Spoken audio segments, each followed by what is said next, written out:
이슈 토크.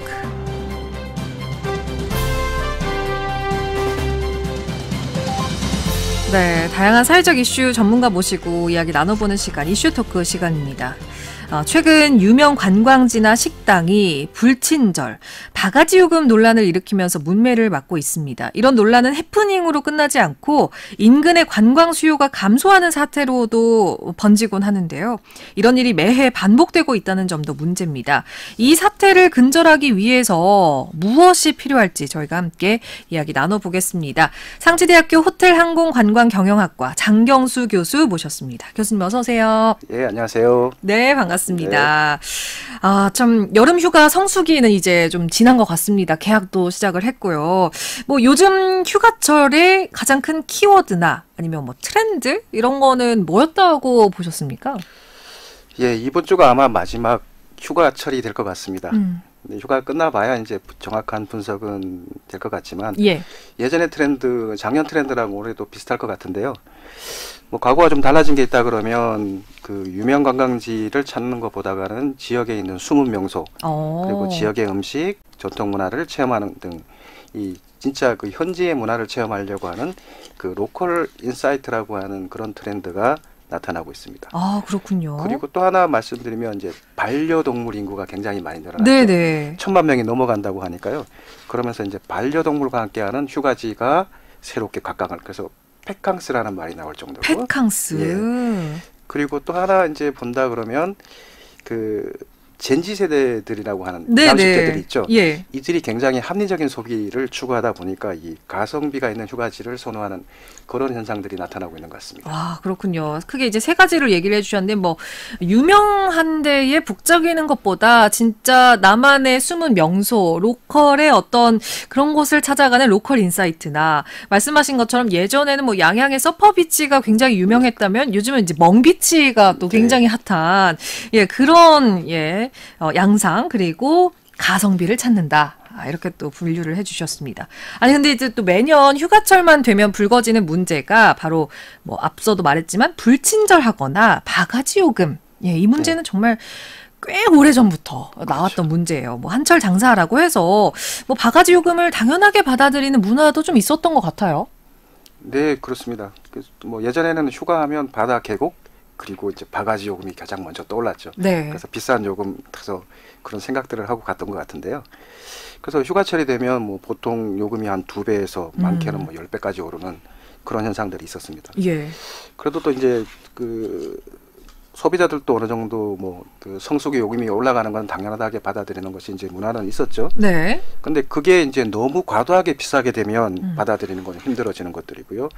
그다음에 특히 최근에 이제 아까 말씀드린 것처럼 가성비를 중요시하는 젠지 세대들이 굉장히 민감하게 그런 부분에 반응하는 것 같습니다. 예, 2배에서 10배 어마어마합니다. 그렇죠. 이게 아무리 뭐 한철 장사 성수기니까라고 해도 10배까지는 이 돈 주고 사야 하나 이런 고민을 하게 만드는데요. 뭐 말씀하신 이 뭐 젠지 세대를 비롯해서 최근에 소비자들이 관광지에서 좀 가장 많이 불만을 갖는 요소들 어떤 것들을 꼽아볼 수 있을까요? 그래서 제가 좀 한번 그 뭐 언론에 나타난 것들 이런 것들을 좀 찾아보면 이제 그 최근에 증가하는 1인 가구들이 증가하면서 이제 혼자 하는 여행객들이 꽤 증가했죠. 혼행이라고 하는 뭐 말을 쓰기도 합니다만 이제 이들이 식당에 갔을 때 1인 식사가 안 된다고 거절당하거나 뭐 홀대를 당하거나 이런 것들이 불만이 하나 나타나는 것 같고요. 그 다음에 이제 펜션 같은 경우에는 이제 청소가 늦어지면서 입실 시간이 늦어지고 그다음 퇴실 시간은 빨라지고 맞아요. 거기에다가 이제 퇴실 청소나 정리 등을 요구하게 한다. 그런 문제도 하나 있는 것 같고. 그래도 가장 많은 불만은 이제 아나운서님 말씀하신 것처럼 불친절하고 비싼 요금이 가장 큰 불만이 되겠죠. 예, 불친절과 요금을 비롯해서 좀 뭐 펜션이나 아니면 뭐 2인부터 가능한 식사 이런 것들을 좀 꼽아주셨는데 이 바가지 요금이 그냥 지나가는 것이 아니라 요즘 이제 공론화가 잘 되고 있는 상황이잖아요. 실제로 뭐 제주도가 또 그 대표적인 사례였던 것으로 알고 있는데 이런 논란이 그 주변 상권 전체를 흔들기도 하는 건가요? 그렇습니다. 그래서 아마 말씀하신 게 이제 올해 초에 제주도에서 그 열린 한 축제에서 그 음식값이 논란이 있었던 것 같은데요. 그때 순대 볶음 한 접시에 25,000원인데 순대가 6조각 있었다. 그러니까 이제 이 사건이 이제 사진이 보도되고 하면서 전국적인 이슈가 되고 그러면서 이제 여론이 굉장히 안 좋아졌죠. 네. 그러면서 이 가격이면 차라리 동남아로 가겠다. 그리고 제주 여행을 피하는 그런 현상들이 나타나면서 제주도의 전체 그 방문객들이 급감하는 그런 현상들이 나타났습니다. 그렇군요. 자, 이런 바가지 요금이 이제는 그냥 거기서 끝나는 것이 아니라 공론화가 되고 있기 때문에 더욱더 주의를 해야 될 것 같은데요. 최근에 이제 성수기를 맞이해서 강원도의 숙박 요금도 도마에 올랐습니다. 뭐 실제로 성수기에 동해안권에 있는 뭐 모텔은 뭐 1박에 40만 원 안팎으로 책정이 됐다고 하고 뭐 어디에 또 펜션은 1박에 140만 원이다. 뭐 이런 얘기도 나오고 있는데 이게 맞다고 보시는 건가요? 과도한 요금이죠. 제가 최근에 그 출장 때문에 저도 이제 지역에 있는 모텔들을 가끔가다 이용할 때가 있는데요. 네. 그래서 평상시 요금이 제가 이용하는 게 한 5, 6만 원 정도라고 생각이 됩니다. 예. 근데 이 40만 원이면 거의 한 5배에서 8배? 그렇죠. 그 정도 굉장히 비싼 요금이죠. 보통 그 호텔이나 콘도 같은 경우에도 이제 성수기 요금을 따로 책정을 하기도 합니다만 보통 1.5배에서 많게는 2배지만 보통 한 1.5배 정도가 보통 책정되는 걸로 알고 있습니다. 근데 40만 원이면 8배에 달하면 진짜 어마어마한 바가지 물가다 이렇게 좀 볼 수가 있겠습니다. 뭐 이제 1.5배 정도가 적당하다라고 보시는 거군요. 예. 근데 이제 관광지뿐만 아니라 뭐 원주에서도 유명 가수의 콘서트 일에 맞춰서 숙박요금이 일제히 오르는 현상들, 종종 이제 지역에서 축제를 한다거나 뭐 콘서트를 한다거나 문화 행사가 열릴 때 그런 현상들이 보이는데 이게 뭐 시나 당국이 이 가격을 통제하는 것 이게 가능한 일인 건지도 궁금하네요. 예.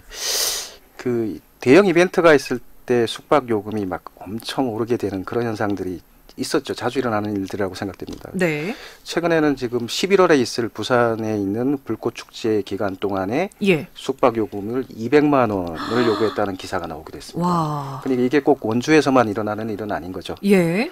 근데 이 숙박시설의 요금에 대해서는 업체가 자율적으로 정할 수 있기 때문에 정부나 지자체가 직접적으로 가격을 통제하는 방안은 없습니다. 아, 그래요? 예. 다만 이제 그 공중위생법상에 네. 그 숙박 영업자는 적객대에 숙박 요금표를 게시하고 이를 준수하도록 되어 있습니다. 그래서 만약에 이를 뭐 위반하면 6개월 이하의 징역, 500만 원 이하 벌금 처할 수 있도록 되어 있는데 여기에도 이제 그 요금에 대한 건 없고 게시하고 준수하도록 되어 있는데 사실 이게 잠깐 일어나는 일이니까 이것들을 가지고 처벌이 잘 안 이루어지고 있는 것들이죠. 순간적으로. 그러니까 이제 그 가격 자체를 제한할 수는 없는데 가격을 일단 고시하고 손님들이 볼 수 있게 해놔라 이 정도까지만 할 수 있는 거네요. 그리고 준수하도록 이제 얘기는 하고 있습니다만 실제 단속이나 영업이 잘 안 이루어지는 것 같습니다. 아, 그렇군요. 그래서 앞으로 뭐 이런 그 바가지 요금이나 이런 것들을 건설하기 위해서 정부나 지자체에서 뭐 법적 장치나 행정적인 규제 이런 것들을 보완하는 방안을 좀 검토해야 될 시기가 아닌가 하는 생각이 듭니다. 예, 맞습니다.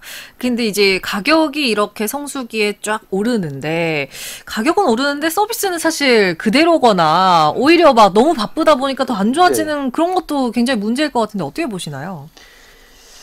그게 문제가 되죠. 그래서 특히 서비스와 불친절 문제는 계속 나타나는 것들이라고 보겠습니다. 서비스와 불친절은 이제 좀 없어져야 되는데 서비스에 있어서 그리고 이제 최근 가장 큰 논란 여기에 이제 뭐 불친절 문제에 가격 문제 뭐 얘기를 했었는데 뭐 소래포구나 아니면 속초 오징어 난전 뭐 불친절과 바가지 요금에 고개를 숙였습니다. 상인회에서 전부 우리 앞으로는 이런 일 없겠다 이렇게 이제 고개를 숙였는데 이런 과정을 보여주는 게 뭐 시민들에게 어느 정도 효과가 있다고 보시나요? 뭐 단기적인 효과는 잠깐 있었던 것 같기도 합니다. 근데 그래서 그 실제로 그 속초 오징어 난전 같은 경우에도 이 바가지 요금 문제가 나는 것에 상인들이 뭐 자정 결의를 하고 친절 교육을 받았고 고개 숙여 인사하는 사과하는 그런 것들을 보셨지 않습니까? 그런데 요 행사 끝나고 나서 얼마 있다가 며칠 뒤에 바로 또 다시 또 바가지 요금 때문에 문제가 있다는 글들이 올라왔습니다. 그래서 이 근본적으로 이 문제들을 해결하기 위해서는 상인들과 지자체가 적극적이고 지속적으로 노력해서 이런 현상들이 안 일어날 수 있도록 하는 그런 방안들을 좀 찾아야 될 것 같습니다. 예, 자정을 해보겠다라고 노력을 하지만 또 얼마 지나지 않아서 이런 문제가 벌어져서 재발 방지에는 좀 실패했던 그런 부분이 참 안타깝습니다. 근데 이런 현장에 대한 단속이나 계도가 뭐 시 차원이나 해서 계속해서 좀 이루어질 텐데 매년 이런 논란이 불거지는 이유는 무엇이라고 분석하시나요? 그 관광지가 가지게 되는 그 수요와 공급이 가장 큰 문제라고 생각됩니다. 수요와 공급, 예. 예. 공급은 제한되어 있죠. 그러니까 보통 그 객실의 숫자를 갑자기 늘릴 수는 없을 거고 네. 식당의 좌석을 늘릴 수도 없는 것들입니다. 그런데 그 성수기에는 수요가 한꺼번에 막 몰려들게 되죠. 그렇죠. 그러다 보니 이제 공급이 딸리는 현상들, 부족한 현상이 생기면서 수요는 많아지고 그러니까 그 생기는 문제라고 고질적인 문제라고 사실은 생각이 되는 것들입니다. 그다음에 그 관광객들 측면에서도 이제 그 현지 물가를 잘 모르죠. 그래서 이게 지금 그렇죠. 적정한 가격인지를 잘 모른다는 점도 하나가 있고요. 그다음에 또 하나는 이제 일회성 방문이라는 것들입니다. 휴가철에 한번 오니까 그 와서 좀 값이 비싸다 하더라도 휴가 온 것들을 망칠 수는 없으니까. 그렇죠. 그러니까 그냥 비싸다라고 생각하고 그냥 사 먹거나 그렇죠. 숙박을 한다거나 그런 문제들이 생길 수밖에 없는 거죠. 아하. 그래서 상인들도 이제 이때 성수기 때 한몫 잡아야지. 또 비수기가 있으니까요. 예. 그러니까 비수기 때 좀 편하게 지낼 수 있다. 그런 마음에서 요금을 치하는 올려받으려고 하는 그런 현상들이 나타나는 거죠. 관광객들은 이제 물가를 좀 잘 모르는 편이고 그 지역에 그리고 이제 어쨌든 휴가를 갔으니까 이왕 온 거 좀 그냥 써야겠다 이런 마음을 또 먹게 되는 그런 부분들을 이용할 수밖에 없는 그렇습니다. 그런 상황인 거네요. 근데 이게 한편으로는 한두 점포의 문제 행동이 잘하고 있는 다른 점포들에게도 뭔가 같이 잘못하고 있는 것처럼 비춰지는 그래서 이제 상경기를 흔드는 것도 좀 문제가 되지 않을까 싶은데 이거 어떻게 좀 생각하시나요? 맞습니다. 이 한두 명의 그 상인이나 숙박업소에서 일어난 일들로 인해서 지역 이미지가 나빠지고 관광객들이 발길을 끊게 되는 현상이 나타나는 거죠. 네. 그래서 열심히 정직하게 영업을 하시는 분들이 피해를 대는 현상을 발생하게 되는 것들입니다. 그리고 이제 문제는 또 이 관광업 쪽만 문제가 되는 게 아니라 그 지역 전체가 다 이미지가 나빠지는 그 피해를 입게 되는 것들입니다. 제가 학교에 수업할 때 학생들한테 하는 얘기가 있습니다. 자, 나중에 이제 졸업해서 관광 사업체에 종사하게 되면 그때는 여러분들이 한 명 한 명이 그 외교관이고 지역의 홍보대사이다. 그래서 그 방문한 외국인들을 어떻게 대하느냐에 따라서 외국인들이 한국에 대한 이미지가 달라질 거고 그리고 내국인들도 마찬가지. 그래서 자기가 어떻게 대하느냐에 따라서 그 지역에 대한 이미지가 달라지는 거니까 지역의 홍보대사라는 생각으로 앞으로 사람들을 대해라. 그런 얘기들을 하죠. 그래서 아마 상인들도 사실은 본인들이 그 한 분 한 분이 지역의 홍보대사라는 생각으로 한다라고 하면 좀 이런 문제는 좀 없어지지 않을까 그런 생각도 해봅니다. 그러네요. 아무래도 이게 서비스도 같이 곁들여야 할 수밖에 없는 업인데 말씀하신 것처럼 내가 1인 외교관이고 외교관이자 또 지역의 홍보대사라고 생각만 한다면 충분히 이제 좀 바뀔 수 있는 그런 부분이 아닐까 싶습니다. 이런 논란들 매년 좀 지속이 되고 있습니다. 여기에 대안으로 제시되고 있는 것들이 있는데요. 일단 좀 살펴보면 뭐 서비스 최소 표준이나 가격을 공개하는 것 아니면 원 스트라이크 아웃제라고 해서 한 번 이제 잘못 이렇게 됐을 때 아웃이 되는 이런 것들이 거론되곤 했는데 어떤 방안이 있다고 좀 보실까요? 한국관광사 같은 경우에는 관광시설 안에서 그 품질 인증제라는 시스템을 도입하고 있습니다. 그런데 이게 이제 일반 숙소, 일반 숙박업소나 그 식당까지는 적용되지 않죠. 그래서 이런 것들이 조금 더 품질 인증이라든지 이런 것들이 좀 도입이 됐으면 좋겠다는 생각이 들고요.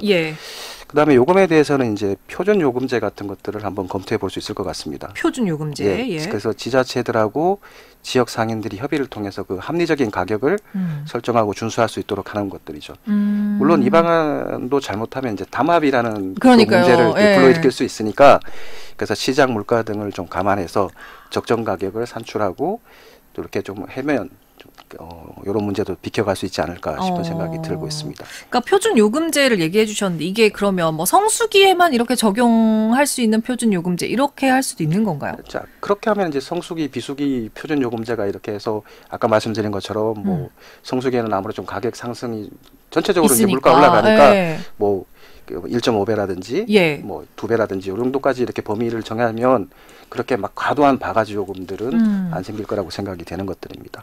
그렇군요. 아까 이제 지자체나 기관이 너무 가격을 올리지 않게 단속을 좀 해야 할 때다 이렇게 잠깐 언급을 해주셨는데 뭐 가격을 뭐 1.5배나 뭐 이렇게 상한을 두는 것이 가능한 건가요?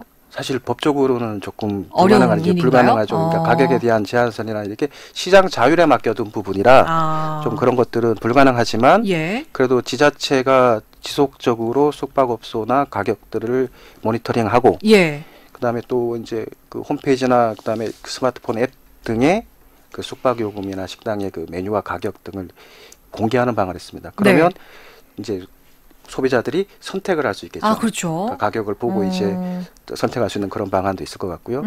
그다음에 지자체에서 이제 그 숙박요금 바가지 신고센터, 이제 관광불편신고센터나 그런 바가지요금 신고센터 이런 것들을 운영하면서 소비자 보호를 강화할 수도 있을 것 같습니다. 예, 이렇게 다양한 또 안들을 얘기를 해주셨는데요. 올해는 이렇게 또 강원도에도 이런 논란이 좀 불거져서 안타까웠던 만큼 내년에는 부디 이런 자정 활동을 비롯한 다양한 계도 이런 것들이 이루어지길 기대해 보겠습니다. 자, 오늘 상지대학교 호텔항공관광경영학과 장경수 교수와 함께 이야기 나눠봤습니다. 교수님 오늘 말씀 고맙습니다. 예, 감사합니다.